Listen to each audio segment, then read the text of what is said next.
Very much, and welcome, Simona, as Jason just said.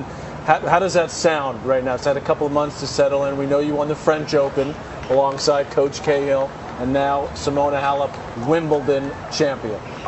Well, yeah, it still feels great. I have those memories in my head. Still here, and coming here to US Open is not easy because I'm too happy about Wimbledon, but I'm trying to refocus on myself and on the game because it's not easy to start again.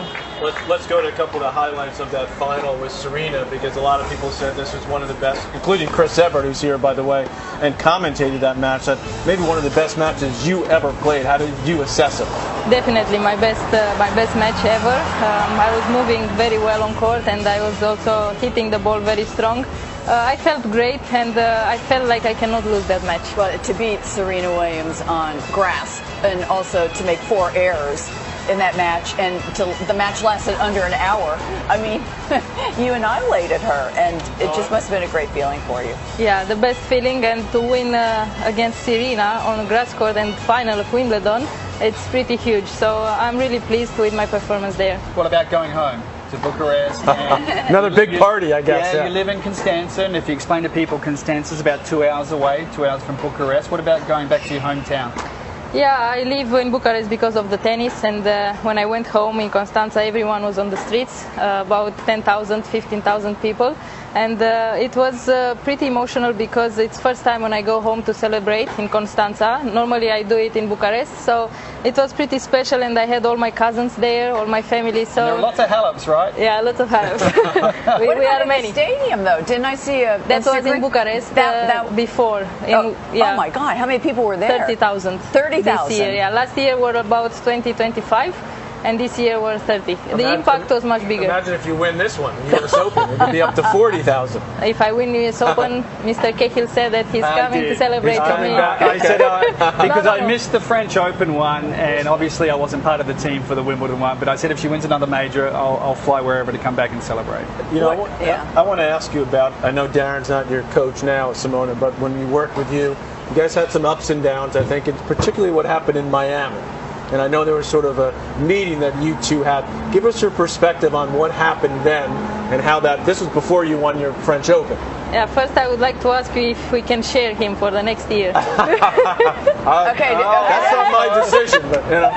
Well, see, Patrick's the boss, so if you get the approval from him, I'm all in. Wait, I have to work with him now. Is that an announcement? No. I'm just asking you. You took him to dinner like 4 years ago before that, so you take me to dinner and we'll discuss it. Yeah, and we'll discuss this. Yeah, Miami. I don't really want to remember that moment. It was very tough, but it was a very important moment. At that moment, he showed me that I need help, psychological help, and I decided to change myself and to get more professional, more positive on court. And in my opinion, since that moment, I started to change myself. What do you have to do here at the US Open that you'd like to carry over from Wimbledon? To win the first round, because in the last 2 years I didn't win. Oh, good answer. So, yeah. You had a tough draw the last couple of years. You've got a qualifier this year, so obviously the draw just came out.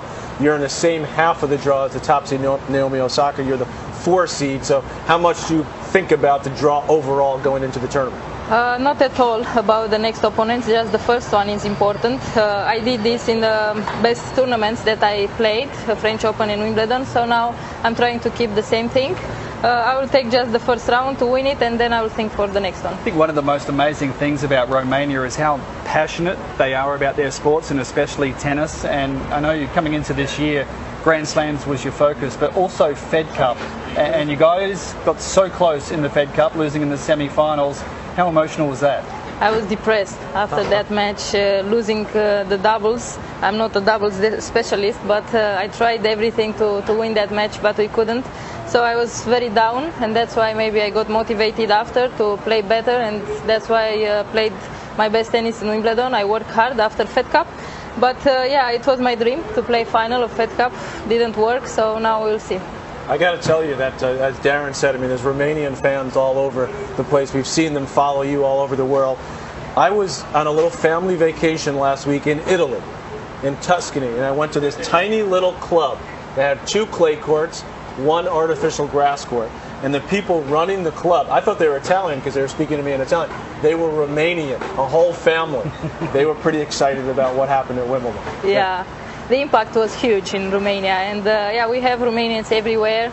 They are nice. They love tennis now, so I'm happy about that. Many kids are going to play tennis now in Romania, so it's a good thing. Patrick has a daughter, Victoria, who plays really well. In fact, I think you guys met at Wimbledon a couple of years ago, right? I think they may even got a picture with her at Wimbledon this year. I remember. She probably remembers a few other pictures too. Simona, great for thank you. You have one more question? We got plenty of time. Go ahead, keep going.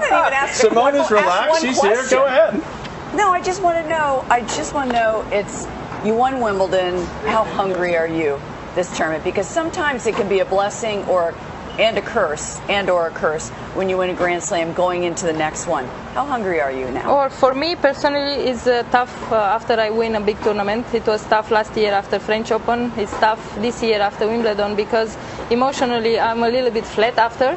It's something huge. I never dreamed for winning Wimbledon when I was a kid. So it's pretty big, and now I'm still hungry. I'm motivated, more motivated than last year. Good. But still, it's tough to get the rhythm back. But I'm not rushing. I'm just keep working as hard as possible and believe that I can get back. I think that was a good idea to stay for one more question because let me let you in on a little secret, Simona. Okay, don't tell anybody. Chrissy's the real boss here. Okay? I knew that. You knew that. She knew that. So the coaching arrangement is going to be the same, like after this year, that you have now, right? Or are we going to? Your coaching arrangement is going to be the same, right? I just asked you if we can share Darren for next year. So you're going to share him with you? We'll discuss over dinner. Okay. We like this guy. We want to keep him. We know you did too. But I want to. So what? Okay. How can we do it? We'll work. She negotiates well. You're just starting. She's here. relentless. It's like you're backing down the line. I mean, you don't miss that thing. I knew it. Thank you, Simona. Thank you for joining us. Good luck in the tournament, and come by anytime. We're happy to have you. Thank you. Simona Halep wins the French Open and then wins it this year at Wimbledon. Back to Fan Week when we come back.